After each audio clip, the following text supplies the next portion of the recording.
After his astonishing victory on the battlefield of Crecy in 1346, King Edward III of England looked to push on and strike the French in their darkest hour as he laid siege to the crucial town of Calais. Calais sits on France's northern coastline, and if conquered it offered Edward a non-hostile point across the Channel to act as a staging point for future invasions into France, as well as being on the doorstep of England's Flemish allies, so their wool trade to them, which made them a lot of bloody money, could go undisrupted. However, there was kind of one big problem to deal with first for Edward. Calais was extremely well defended. Calais had concentric curtain walls with ditches between them, because even the cheese munchers knew the importance that if you make ditches, you get bitches, as well as it being surrounded by a swampland, making it unstable footing beneath, and almost impossible to set up siege engines, as well as undermine it with sappers. To add to this, the town was extremely well garrisoned and supplied when the siege began in September, and it could also be resupplied by sea if certain blockades weren't in place. So the English dug in for a long siege, creating an entirely new town outside of Calais called Villeneuve-le-Hardy, or Brave New Town, where it was often resupplied from ships from England, and at one point pay records suggest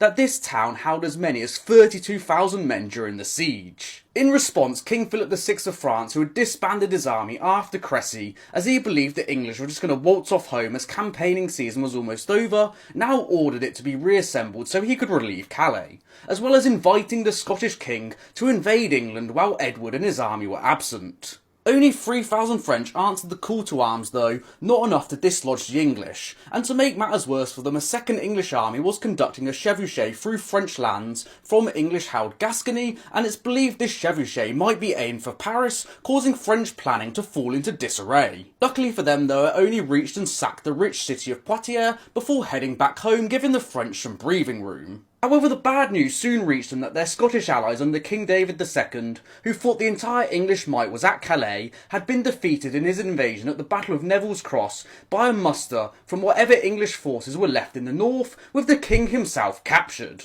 The English were now free to focus their entire attention on Calais, with the French army of 3,000 soon being disbanded as they couldn't even pay them, with many more not even turning up as they didn't want to be on the receiving end of a hailstorm of arrows from English longbows after what happened at Crecy. Every day that a French relief force didn't turn up encouraged Edward even further that he would have his prize as they dug in for winter, with a few failed assaults being happily beaten off by the French as the Calais garrison now expelled all the citizens that weren't fighting to save food. Calais was still being resupplied by the occasional ship though, so Edward built a makeshift timber castle on the sea bank to stop any more getting through in around April. By June, the situation inside Calais was now so dire that the English intercepted a letter meant for the king that stated that all the food had basically gone, and if the garrison wanted to hold out any longer, they would have to resort to eating human flesh. Philip had been busy recruiting another army though, numbering 15 to 20,000 to relieve Calais. However, the English army was larger,